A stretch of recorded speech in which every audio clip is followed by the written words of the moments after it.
matin. Elle est 13h06 à l'international maintenant, alors que le conflit entre Israël et le Hamas ne faiblit pas.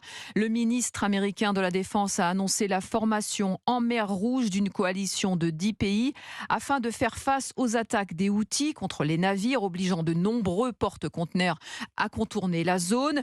Alors, Sébastien Le Belzic, outre les États-Unis, le Royaume-Uni, il y a aussi la France qui prendra part à cette coalition.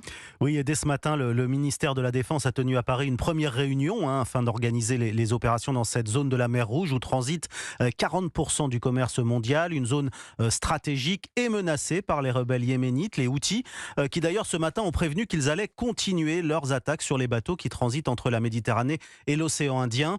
Alors à ce stade, l'état-major français n'a pas prévu d'envoyer de moyens supplémentaires puisque se trouve déjà déployée en mer Rouge la frégate Languedoc qui participe à des missions de sécurisation. La frégate française qui a déjà intercepté plusieurs drones lancés par les Houthis depuis le début du mois. Alors l'essentiel de cette coalition sera donc formé par les États-Unis. Ce sont eux qui en sont à l'origine. Ils ont déjà déployé une dizaine de bâtiments de guerre, dont un porte-avions.